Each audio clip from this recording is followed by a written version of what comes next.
Seringkali orang merasa bisa disembuhkan oleh dukun pijat yang harganya sangat murah. Ya, contoh, kalau kita pergi ke dokter harganya 3 juta, 4 juta, ke dukun-dukun ini harganya cuma 100 ribu, 200 ribu, dan kemudian disembuhkan.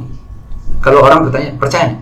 Percaya aja, karena kesembuhan belum tentu datang dari tangan dia, tapi kesembuhan itu bisa jadi memang sudah waktunya orang itu sembuh. Satu. Kedua, boleh jadi memang Allah Subhanahu wa taala mengantarkan banyak sebab-musabab lain yang kemudian di tangan si dukun itu tadi sebab itu terjadi. Tetapi kalau mau sesuatu yang terkalkulasi, ada metodologinya. Mau yang terukur dan termonitor oleh lembaga tertentu, ya kedokteran modern, karena akan diawasi, ada standarnya, ada prosedurnya, ada jadwalnya, katakan ada durasinya dan seterusnya.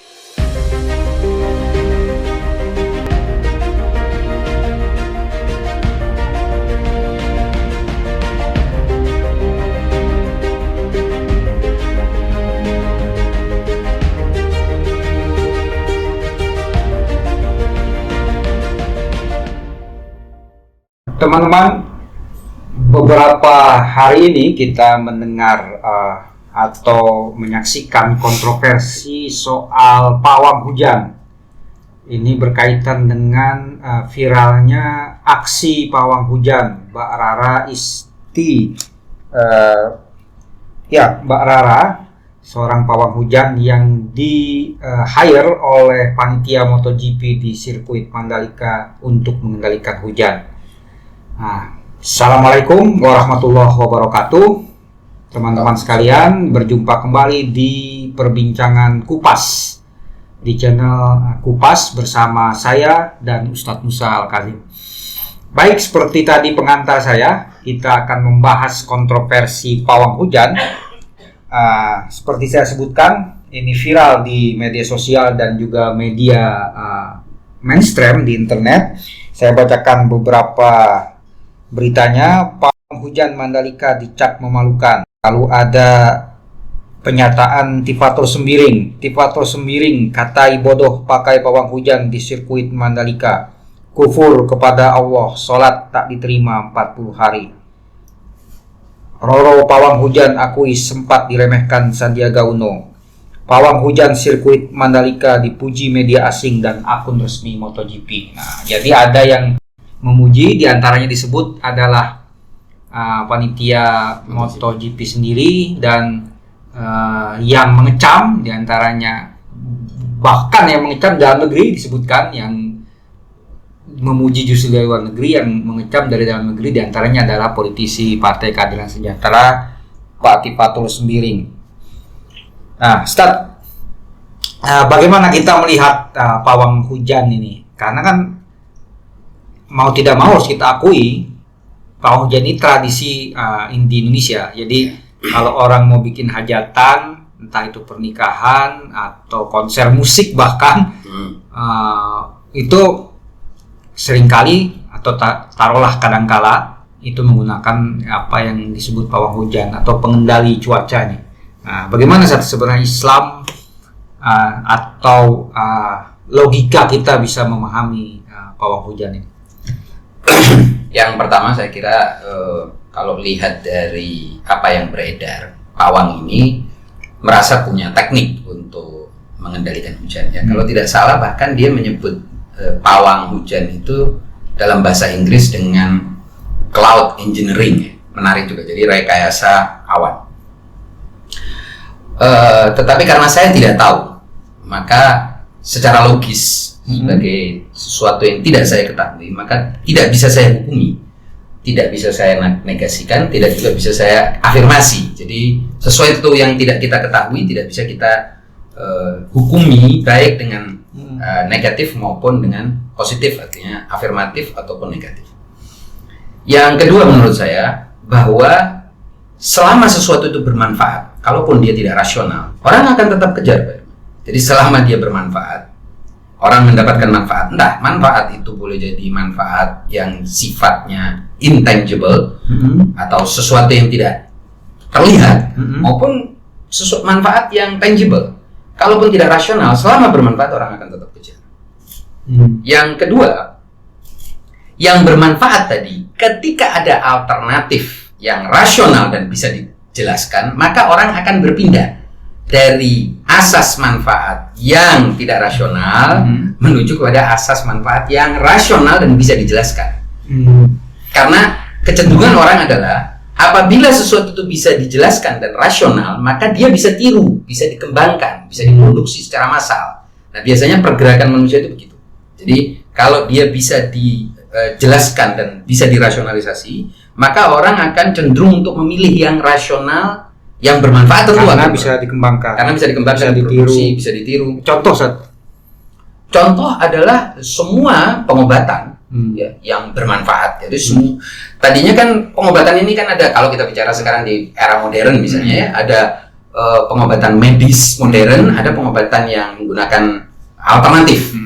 Kalau semuanya kan tadinya itu tidak semuanya di mainstream kan. Sebagian kan tadinya tidak masuk ke industri. Tidak semuanya masuk industri. Seperti sekarang misalnya orang bicara tentang pengobatan herbal, mulai menjadi sesuatu yang mainstream. Semula kan dia di pinggir ya. Yang lebih mainstream itu adalah pengobatan menggunakan bahan-bahan kimia atau medis yang dikenal ini. Tapi kan lama-lama orang melihat manfaatnya jelas, kemudian menjadi bagian dari suplemen lah minimal, dan diadopsi juga oleh para dokter yang bekerja di bidang medis. Saya kira semua awalnya itu manfaat dulu. Jadi manusia itu asas yang paling mudah untuk menarik minat manusia adalah manfaatnya. Lalu baru setelah itu orang mulai berpikir ini manfaat tapi tidak bisa dijelaskan dan tidak rasional. Sekarang ada alternatif sesuatu yang bermanfaat, rasional dan bisa dijelaskan, maka dia akan memilih yang bermanfaat, rasional dan bisa dijelaskan, bukan yang bermanfaat tetapi tidak rasional dan tidak bisa dijelaskan. Biasanya progresnya begitu. Menurut saya termasuk pawang ini. Pawang ini kan tradisi sudah lama. Tetapi kan kemudian orang melihat efektivitasnya. Mungkin awal-awal ada manfaatnya sebelum orang mengenal tentang teknologi pengendalian hujan atau apa yang disampaikan oleh BMKG bahwa itu sebetulnya memang durasinya sudah segitu dan lain sebagainya, yang teknologi itu sudah berkembang sekali, atau perakiraan cuaca dan lain sebagainya, ya orang pakai ini karena ini bermanfaat. Minimal orang ada pegangan. Apalagi si pawang itu sendiri bisa menjelaskan kan, kalau tidak salah kan dia punya rumusan ya, katanya mengandalkan gelombang suara alfa, delta dan theta ya. Jadi dia sendiri bisa menjelaskan itu. Tetapi persoalannya kan ketika sesuatu itu bisa dijelaskan tetapi tidak rasional sehingga orang tidak bisa tiru ya. Kalau sesuatu itu rasional bisa ditiru, maka itu akan menjadi mainstream ya. Dan sebenarnya kalau soal mengendalikan hujan kan kita sudah sudah pernah dengar juga soal bagaimana menurunkan hujan, itu ada teknologinya kan, juga bagaimana mengalihkan hujan ke tempat lain, ada teknologi awan ke tempat lain. Dan kabarnya juga dari Mandalika ini BRIN ikut berperan dan BMKG juga ikut berperan. Tapi tetap toh pawang digunakan juga gitu. Ya, saya kira itu tadi. Jadi sebagai sebuah alternatif. Jadi katakanlah ini panitia sebuah perhelatan yang sangat besar itu internasional, yaitu MotoGP. Dia kan berpikir bahwa ini ada yang mainstream, ada alternatif. Yang mainstream dia jalankan, tapi dia juga pakai yang alternatif. Toh juga ada manfaatnya. Nah, masalahnya kemudian kalau manfaat itu semakin berkurang dan kerugiannya semakin besar, ini pasti ditinggalkan orang. Seperti kita tadi artinya kalau tradisi itu dipertahankan hingga sekarang, artinya kan hingga sekarang orang masih ada aja kan cenderung menggunakan. Artinya memang ada manfaatnya juga nih. Ya, sesuatu yang tidak bermanfaat pasti ada orang. Pasti itu. Itu sudah hukum murni kemanusiaan ini. Jadi hukum manusia adalah dia akan mencari sesuatu yang bermanfaat. Kalau sudah tidak bermanfaat, pasti ditinggalkan orang. Ataupun manfaatnya lebih kecil daripada kerugiannya. Kalau mudaratnya istilahnya. Jadi kalau manfaatnya sedikit tapi mudaratnya besar, pasti juga ditinggalkan orang pada akhirnya. Lalu bagaimana dengan pernyataan-pernyataan bahwa memakai pawang hujan ini kufur? Nah itu saya tidak habis pikir. Jadi kan kufur itu artinya, atau apalagi syirik ya. Syirik itu kan menyekutukan Allah. Artinya kita memberikan sifat-sifat Allah pada sesuatu yang selain Allah, pada makhluk. Kalau kita beri dia sifat pencipta, sifat pengendali mutlak, maka maka kita telah melakukan kemusyrikan.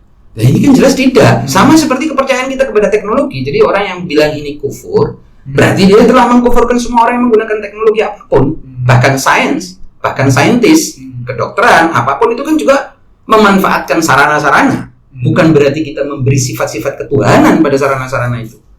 Ini beda sekali. Jadi saya nggak. Tapi yang dipakai Swawang ini kan bukan sarana yang mau wujud gitu, bukan sarana yang material. Terserah, tetapi kan dia tidak mengklaim dirinya memiliki sifat-sifat keilahian.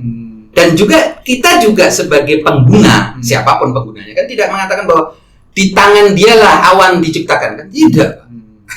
Tidak seperti itu. Bahkan saya juga mendengar si pawang ini juga, bukan saya membela pawang ini ya, urusan dia adalah itu. Tapi kan dia juga bilang dia berdoa kepada Allah kan gitu, kepada atas izin Tuhan. Izin Tuhan pastilah begitu. Kan tidak mungkin dia mengklaim sifat-sifat ilahiyah sebagai pencipta mutlak dari kreatif dari hukum-hukum sebab akibat. Tidak, saya kira tidak seperti itu. Sama seperti kalau kita datang ke dokter. Kita datang ke dokter kan tidak sedang memberikan sifat sang penyembuh kepada dokter itu. Enggak, tapi kita tahu ada sang penyembuh dan kesembuhan itu hanya ada di tangan dia dan dialah pemberi kesehatan, tetapi bisa melalui sarana orang di depan saya ini, bisa menggunakan ilmu yang diketahui oleh orang yang di depan saya ini, bisa menggunakan teknologi yang dia pahami, kan begitu. Tapi kalau kita menggunakan sarana yang rasional itu kan jelas, pertanggungjawabannya kan jelas. Nah, tapi kalau kita menggunakan sarana yang tidak rasional, kan ada kesan bahwa kita mempercayai hal-hal yang tidak masuk akal. Dan itu kan tadi saya bilang manusia itu didorong oleh sesuatu yang disebut sebagai manfaat dulu. Kalau bermanfaat dan perasaan tentang adanya suatu manfaat itu kadang tidak rasional. Kadang-kadang itu sifatnya sangat psikis, kadang-kadang sifatnya sangat emosional, dan tidak harus semuanya bisa dirasionalisasi. Tidak semua manfaat itu bisa dirasionalisasi. Tetapi kalau tidak bermanfaat, ya secara otomatis ditinggalkan orang, jadi tidak perlu takut. Saya ambil contoh begini misalnya, selain masalah pawang. Jadi ini sekedar untuk ilustrasi ya. Seperti misalnya semua keahlian yang dimiliki oleh mereka yang menyebut dirinya sebagai dukun pijat, dukun urut beranak, dukun urut dan lain sebagainya, itu kan dulu barangkali itulah mainstream pengobatan. Mereka memegang seluruh sarana dan prasarana kesehatan, katakan zaman dulu, entah berapa ratus tahun yang lalu. Datang kemudian teknologi dan sains medis modern ya menghabisi bidang itu, atau katakanlah mengurangi porsi mereka sampai mungkin tinggal 5-10%. Artinya sebagian besar masyarakat melihat bahwa sains dan teknologi medis modern lebih bermanfaat. Satu, kedua, bisa dijelaskan, bisa dirasionalisasi, dan bisa ditiru programnya. Nah, problem dari para dukun itu, atau juga nanti pawang ini, kan dia tidak bisa bikin lembaga. Bagaimana mengajarkan pawang ini? Kalau dia tidak eksklusif ya, hanya milik orang-orang tertentu. Nah, itu penyebab bahwa dia tidak bisa diwariskan. Itu bedanya. Apa yang disebut sebagai sains dan teknologi modern dibandingkan dengan sains dan teknologi tradisional. Problem dari sains dan teknologi tradisional yang irasional itu, dia tidak bisa dikembangkan dalam sebuah lembaga untuk kemudian dijadikan sebagai industri, sehingga semua orang bisa terlibat di situ dan bisa menjadi stakeholdernya, apakah sebagai pelakunya ataupun sebagai pengawasnya, dan terbentuk dari situ lembaga-lembaga, percabangan lembaganya. Karena tidak bisa seperti itu, maka ini menjadi stuck. Tetapi tetap selama masih memberikan manfaat, ya kan, tetap dipakai orang. Dan jadi tetap tidak layak disebut syirik atau kufur. Oh, itu jauh dari itu. Menurut saya berlebihan orang yang mengatakan itu. Bagaimana, kan jelas kan kita tidak memberikan sifat, tidak menempelkan atau menyematkan sifat-sifat ketuhanan kepada pelaku ini. Baik pelaku ini menggunakan teknologi modern yang paling canggih sekalipun, maupun dia menggunakan mantra atau doa atau apapun, sama saja tidak kita jadikan dia sebagai kausa prima, ya, sebagai sebab awal dari turun maupun tidak turunnya hujan. Kan tidak ada yang begitu, Pak. Nah, kalau kita menyematkan seperti itu, baru kita mensyirikkan atau menyekutukan Allah dan Tuhan kepada makhluknya. Selama tidak seperti itu, tidak ada dari mana. Makanya saya cenderung berpikir bahwa orang-orang ini double standar. Bagaimana mereka menghadapi teknologi dan sains dan teknologi modern dengan pikiran bahwa itu adalah sarana, tapi menghadapi orang ini malah yang sebetulnya ini sangat marginal dan peripheral dan sangat kecil dibandingkan dengan sains dan teknologi yang menguasai bidang kehidupan kita. Jadi kalau gitu kita lebih syirik dong, lebih duluan syirik, karena itu yang mainstream, itu yang mendominasi pilihan-pilihan kita. Malah juga ada yang menyebut kehadiran pawang itu juga gimmick marketing juga. Untuk event internasional ini bisa itu makanya itu terlepas dari itu. Dan boleh jadi kehadiran pawang ini menyebabkan kita tidak syirik, malah kebalik, yaitu bahwa kita tahu bahwa alternatif terhentinya hujan hanya Allah yang tahu. Teknologi modern boleh jadi bekerja di situ, boleh jadi juga orang ini yang bekerja sedemikian sehingga kita kembalikan kepada iya sesungguhnya yang menghentikan hujan hanya Allah lah, malah justru peluang untuk orang bertauhid. Kebalik kalau saya melihatnya. Nah, makanya saya aneh kalau orang malah melihat ini sebagai jalan menuju kemusyrikan. Kalau jalan menuju kemusyrikan, ya selama ini Anda pergi ke dokter berobat, atau Anda kalau dalam kaitannya dengan hujan menggunakan teknologi, hanya nih beda cara saja. Yang satu rasional bisa dijelaskan, yang ini di luar rasional.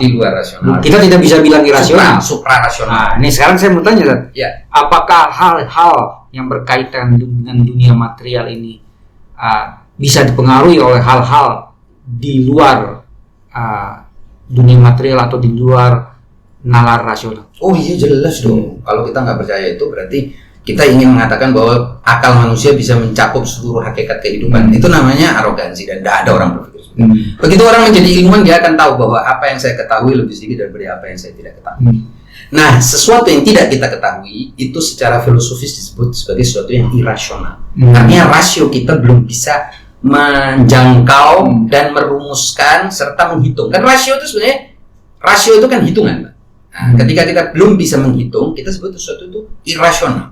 Karena kita tidak bisa menghitung atau mengkalkulasi sebabnya apa ya kok bisa kejadian seperti ini. Kita tidak menemukan kausa-kausanya, sebab-sebabnya, maka kita sebut itu sebagai irasional. Seluruh ilmuwan yang objektif dia akan berpikir bahwa ada begitu banyak hal yang tidak bisa dihitung. Oleh sebab itu begitu banyak hal yang irasional, dalam pengertian bahwa hitungan atau rasio saya belum menjangkaunya. Tetapi ketika kita mau menjangkau, bisa nggak? Ya belum tentu bisa juga. Belum tentu pengetahuan manusia bisa menjangkau segala sesuatu. Dan tidak ada hukum terhadap sesuatu yang belum kita jangkau. Artinya tidak bisa kita hukumi afirmatif atau hukumi negatif karena belum tahu. Kalau belum tahu kita nafikan, kita pasti orang bodoh. Karena terlalu banyak yang tidak kita ketahui. Kalau sudah kita ketahui, baru bisa kita tasdik. Artinya kita berikan dia hukum. Oh, mustahil, berarti tidak akan terjadi. Oh, bisa, afirmasi. Bisakah upaya-upaya yang irasional atau suprarasional itu mempengaruhi alam material? Sangat bisa, dan itu kan makanya kita diminta oleh agama, semua agama itu untuk berdoa dalam setiap waktu. Artinya berdoa itu kan artinya kita titipkan harapan kita yang kita kira irasional. Artinya harapan kita itu kan ada kalanya nggak masuk dalam hitungan. Artinya kalau lihat nih, misalnya ada orang sedang sakit, dia sudah datang ke beberapa dokter, dokter juga tidak bisa menyembuhkan. Nah, kepada siapa dia berharap? Kepada yang maha kuasa, yang maha memberi dan maha menyembuhkan. Dia titipkanlah harapannya itu kepada sang Tuhan. Itu bukan tidak, itu rasional. Justru itu self-evident.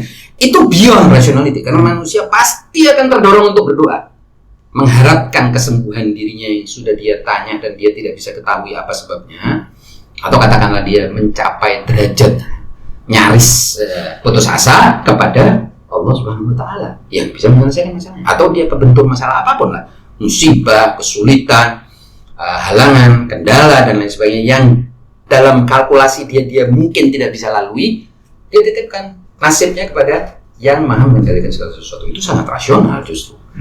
Tetapi caranya bagaimana? Itu yang tidak bisa dia jangkau. Karena apa?